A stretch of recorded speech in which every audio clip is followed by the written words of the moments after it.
Good afternoon. This is All India Radio and I'm Valsa Williams with the Midday News.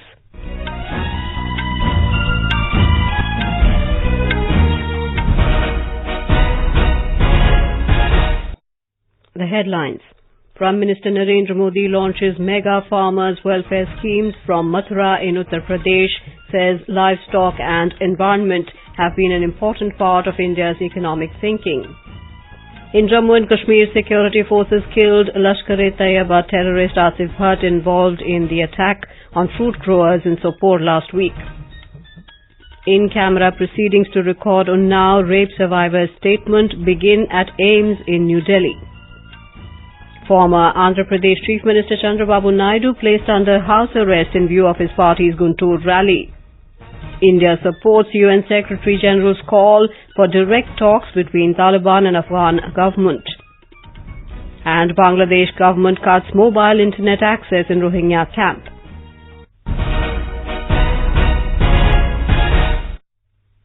Prime Minister Narendra Modi has said the government is moving towards a strong and new India by balancing nature and economic development, as environment and livestock have always been an important part of India's economic thinking.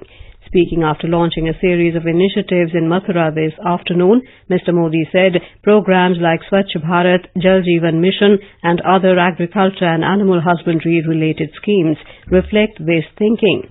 Mr. Modi said in the last 5 years the government has moved ahead with a new approach on other options related to agriculture. He said to expand India's dairy sector, there is a need for innovation and new technologies.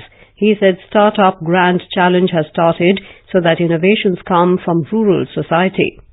पर्यावरण और पशुधन हमेशा से भारत के आर्थिक चिंतन का बहुत ही महत्वपूर्ण हिस्सा रहा। यही कारण है कि चाहे स्वच्छ भारत हो, जल जीवन मिशन हो या फिर कृषि और पशुपालन को प्रोत्साहन, प्रकृति और आर्थिक विकास में संतुलन रहकर ही हम सशक्त और नए भारत के निर्माण की तरफ आगे बढ़ रहे हैं.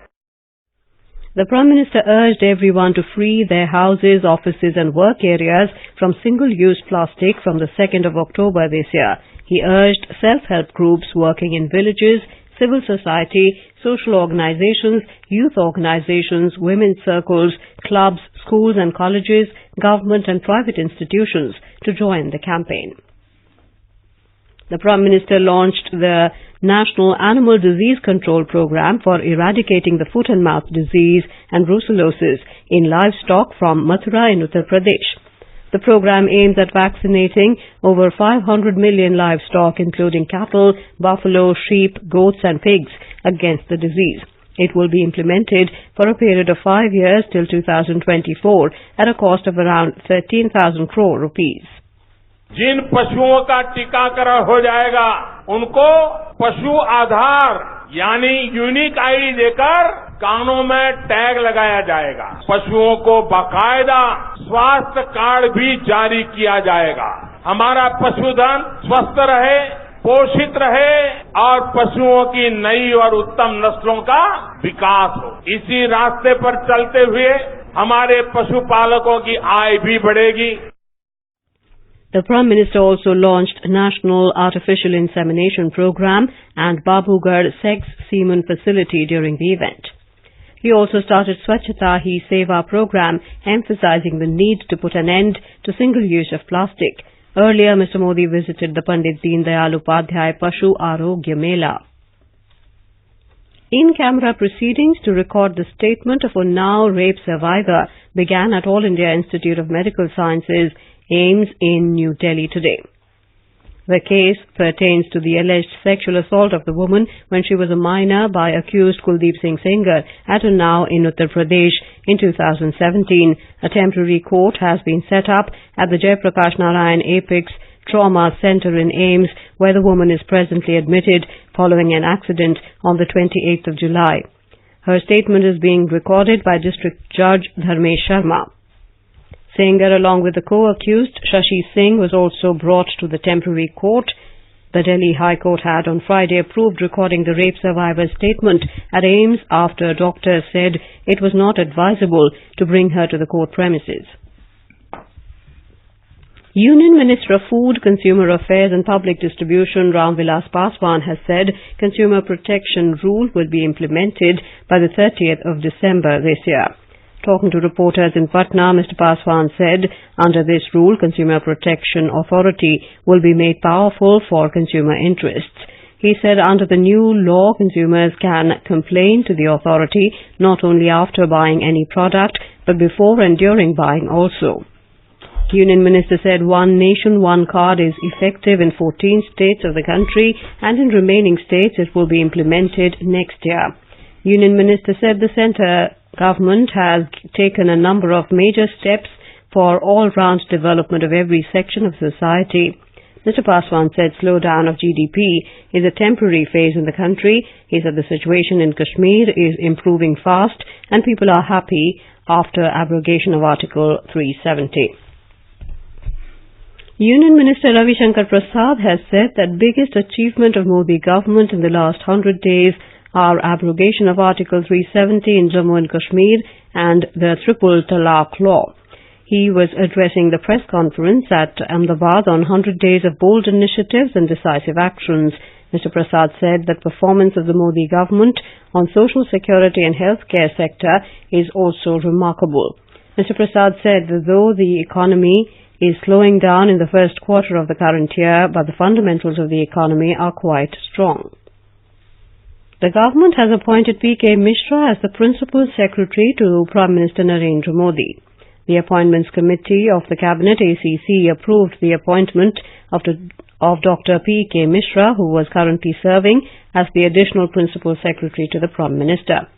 He replaces Nripender Mishra, who stepped down last month as the Principal Secretary to the Prime Minister.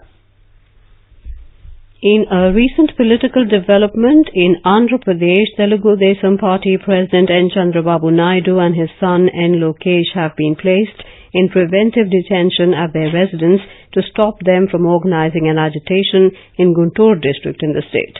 More from our correspondent.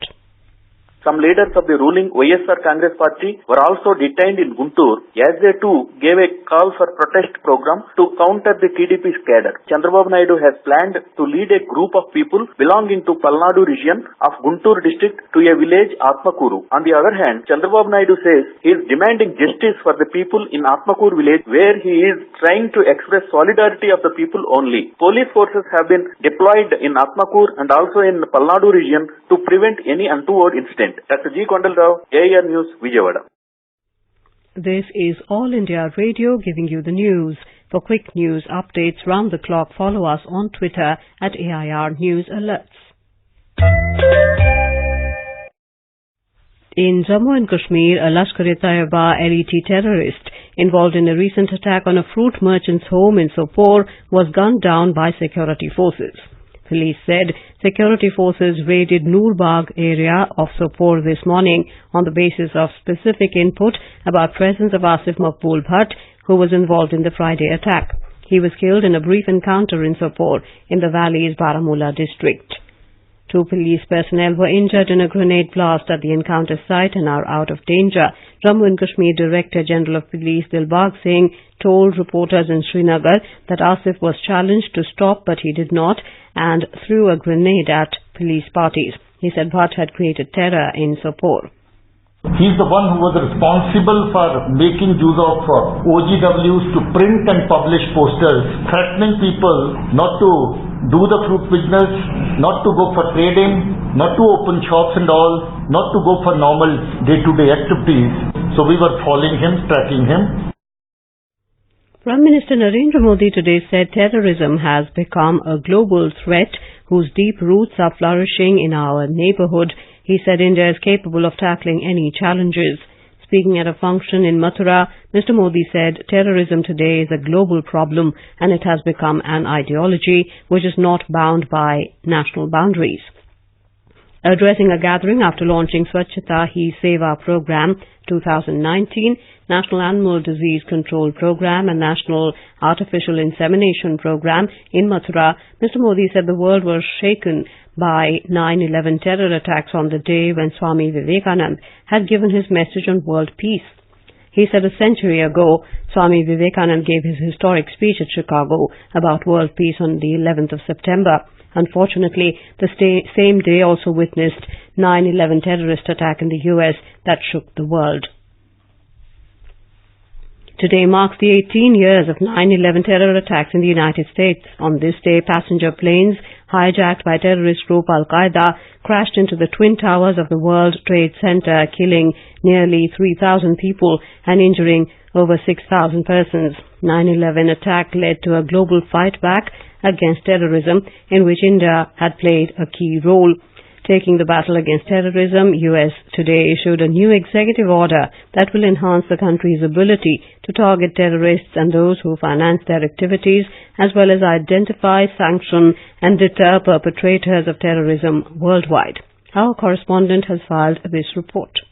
The global war on terrorism was launched by the United States administration after the 9/11 attacks. Terror attacks in India by Pakistan-based groups were treated by the international community as localized affair arising out of the long-held animosity between the neighbors. But the 9/11 attacks shattered the myths. From the beginning, terrorism is being used by Pakistan as a state policy. The world, in particular India, has suffered greatly on account of the activities by practitioners of state-sponsored terrorism. Pakistan-based groups were involved in all terror attacks against India. Yesterday in UNHRC, India said it is time to collectively take decisive and firm action against terror groups and their abettors who threaten the fundamental human right to life. India appealed the international community to work together in the fight against terrorism. Anupam Mishra, AI News, Delhi.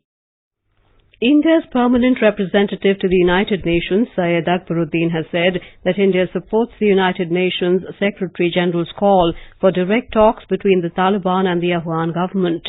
Mr. Akbaruddin was speaking during the quarterly debate on the United Nations Assistance Mission in Afghanistan at the UN Security Council. We welcome the opportunities for peace and reconciliation emerging from the various efforts. We therefore support the Secretary General's call for direct talks. Peace and reconciliation cannot go forward in an atmosphere of terror. There is a surge of violence in Afghanistan in recent days, including threats to the election process itself.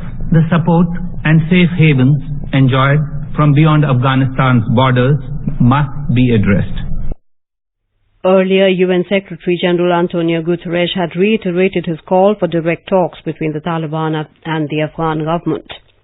The government of Bangladesh has ordered telecom operators to stop 3G, 4G and LTE networks in the Rohingya camp areas in Teknaf and Ukhia of Cox's Bazar.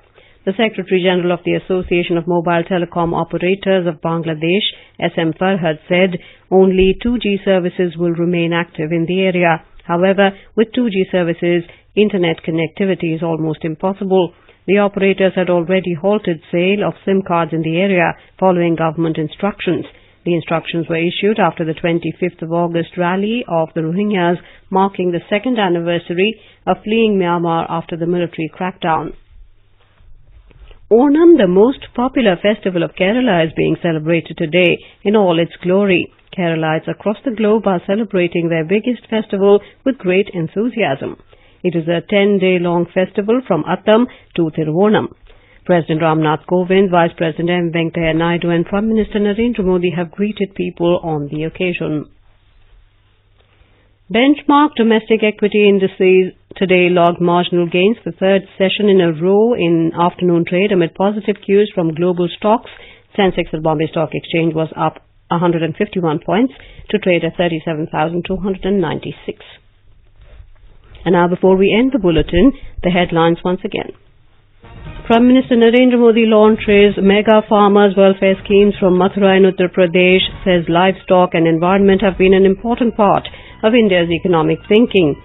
In Jammu and Kashmir, security forces kill Lashkar-e-Taiba terrorist Asif Bhat involved in the attack on fruit growers in Sopore last week. In-camera proceedings to record Unnao rape survivor's statement begin at AIIMS in New Delhi. Former Andhra Pradesh Chief Minister Chandrababu Naidu placed under house arrest in view of his party's Guntur rally. India supports UN Secretary General's call for direct talks between Taliban and Afghan government. And with that, we end the midday news.